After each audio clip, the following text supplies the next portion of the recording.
नमस्कार दोस्तों, चलिए जानते हैं मध्य प्रदेश के तमाम बड़ी खबरों को केवल 5 मिनट में। लेकिन उससे पहले आप ये वीडियो कहां से देख रहे हैं हमें कमेंट बॉक्स में जरूर बताएं। साथ ही वीडियो को लाइक करके चैनल को सब्सक्राइब जरूर कर दें। सरकार के द्वारा बिजली बिल संबंधित एक नया अपडेट जारी किया गया, जिसके मुताबिक सरकार आप ऐसे लोगों को बिजली बिल माफ करने वाली है जो गरीबी रेखा के नीचे जीवन यापन करते हैं, जिनके पास बिजली का बिल चुकाने का पैसा नहीं है। ऐसे में गवर्नमेंट के माध्यम से बिजली माफी पर लिस्ट जारी कर दिया गया, जिनमें उन लोगों के नाम शामिल है जिनका बिजली बिल माफ किया जाएगा। इस योजना के तहत 50,000 रुपए तक बकाया बिल माफ होगा। सहारा इंडिया में जिनका भी पैसा फंसा है उनको रिफंड मिलना शुरू हो गया है। किसी को 5,000 रुपए, किसी को 10,000 रुपए, किसी को 20,000 रुपए, तो वहीं पर जिसका पैसा सबसे अधिक फंसा हुआ है उसको 50,000 रुपए का किस्त मिलना शुरू हो चुका है। प्रधानमंत्री मोदी ने कहा है कि जिसका भी पैसा फंसा है उसको पूरा का पूरा पैसा मिलेगा। गांव में रहने वाली महिलाओं के लिए बड़ी खबर है। अब उन्हें घर बैठे ही रोजगार का अवसर मिलेगा। हर महीने 7,000 रुपए कमाने का मौका मिलेगा। बीमा सखी योजना के तहत ग्रामीण महिलाओं को ट्रेनिंग दी जाती है और उन्हें LIC एजेंट के रूप में नौकरी दी जाती है और वेतन 7,000 रुपए महीना दिया जाता है। अब प्रधानमंत्री आवास योजना के तहत सभी लोगों पक्के मकान मिलेंगे, चाहे वह शहर में रहते हो या गांव में। आपको घर लेने के लिए अपने नजदीकी कार्यालय में जाकर आवेदन देना होगा। आवास योजना के तहत ग्रामीण क्षेत्र के लोगों को 1,20,000 रुपए और शहरी क्षेत्र के लोगों को 3,50,000 रुपए मिलेंगे, जिसमें से किसी को भी एक पैसा नहीं देना है। अगर कोई आपसे घुस मांगे तो उसके खिलाफ कंप्लेन अवश्य करें। बढ़ती महंगाई को देखते हुए सरकार ने गरीबों को राहत देने के लिए एक नई योजना लागू की है, जिसके तहत सभी राशन कार्ड धारी को सितंबर के महीने में भी 3 महीने का राशन फ्री दिया जाएगा। बैंक में काम कर रहे कर्मचारियों के लिए बड़ी खुशखबरी। आप सभी को बता दें कि अब सप्ताह में केवल 5 दिन ही बैंकों में काम करने होंगे। शनिवार और रविवार सप्ताह में 2 दिन बैंक बंद रहेंगे। अगर आपके पास लेबर कार्ड और ई-श्रम कार्ड है और आप बेरोजगार हैं, आप कोई काम नहीं करते हैं, तो आपको मनरेगा के तहत काम और रोजगार मिलेगा, जिसके तहत आपको हर महीने 9,000 रुपए के तनख्वाह यानी वेतन मिलेगा। प्राधिकरण द्वारा कराए गए सर्वे के आधार पर कलेक्टर ने प्रमुख सचिव लोक निर्माण विभाग को पत्र भेजा है। इसमें जिला स्तरीय यातायात समिति की रिपोर्ट भी संलग्न की गई है। पत्र में AB रोड पर 9 फ्लाईओवरों के निर्माण को मंजूरी देने का अनुरोध किया गया है।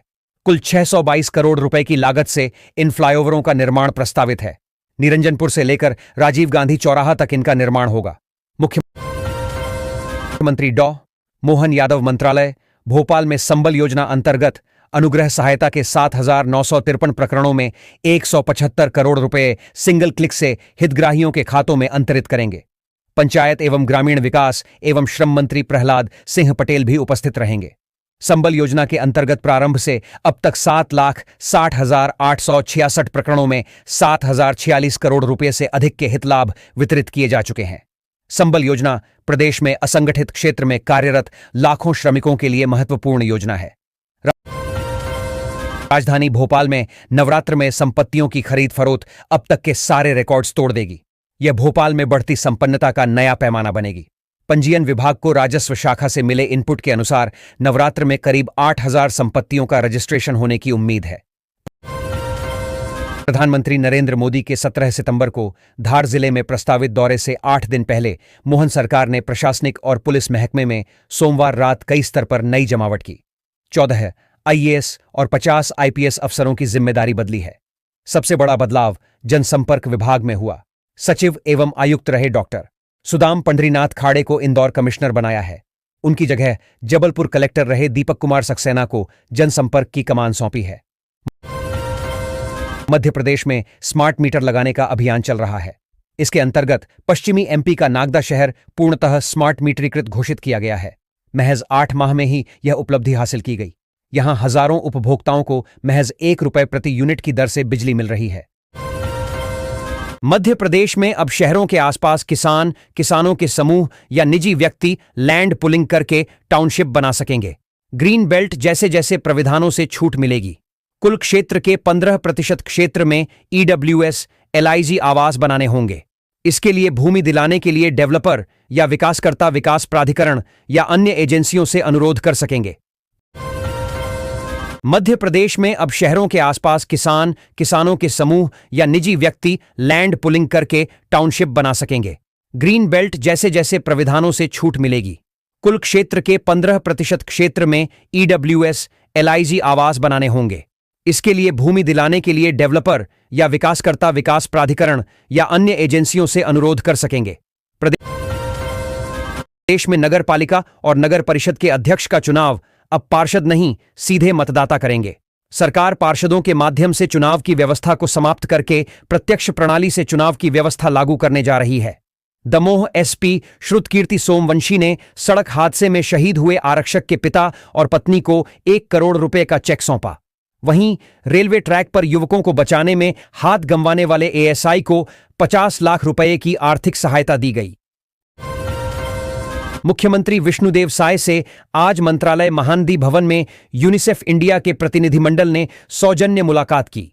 प्रतिनिधिमंडल ने विकसित छत्तीसगढ़ बनाने की दिशा में राज्य सरकार द्वारा किए जा रहे कार्यों की सराहना की और यूनिसेफ की ओर से तकनीकी सहयोग उपलब्ध कराने की प्रतिबद्धता जताई। देश में दिवाली से पहले वंदे भारत स्लीपर ट्रेन शुरू करने की तैयारी है। रेलवे सूत्रों के अनुसार दिल्ली से पटना के रूट पर देश की पहली वंदे भारत स्लीपर ट्रेन सितंबर में ही शुरू की जाएगी। बाद में दिल्ली से भोपाल और अहमदाबाद के लिए यह सेवा शुरू होगी। बता दें कि इससे पहले चर्चा थी कि वंदे भारत स्लीपर ट्रेन सबसे पहले एमपी की राजधानी भोपाल से नई दिल्ली के लिए चलाई जाएगी, लेकिन अब नई दिल्ली भोपाल के रूट पर चलाई जाने वाली वंदे भारत स्लीपर ट्रेन भारत की दूसरी वंदे भारत स्लीपर ट्रेन होगी। सोने और चांदी के भाव में फिर बड़ा उछाल आ गया है। 24 कैरेट के बाद अब 22 कैरेट सोने के दाम भी 1 लाख पार पहुंच गए हैं। वही चांदी की कीमत 1,30,000 ट्रेंड कर रही है। आइए जानते हैं आपके शहर का 22 से 24 कैरेट सोने का लेटेस्ट रेट। महाराष्ट्र के राज्यपाल सीपी राधाकृष्णन ने मंगलवार को उपराष्ट्रपति चुनाव में शानदार जीत हासिल की। उन्होंने दोनों सदनों के सांसदों की ओर से डाले गए 752 वैध वोटों में से 452 वोट प्राप्त किए। विपक्ष के कांग्रेस नीत इंडिया ब्लॉक द्वारा समर्थित उम्मीदवार सुप्रीम कोर्ट के सेवानिवृत्त जज जस्टिस बी सुदर्शन रेड्डी को केवल 300 वोट मिले। भाजपा के नेतृत्व वाले एनडीए की मजबूत स्थिति और वाईएसआर कांग्रेस के समर्थन ने राधाकृष्णन की जीत को सुनिश्चित किया।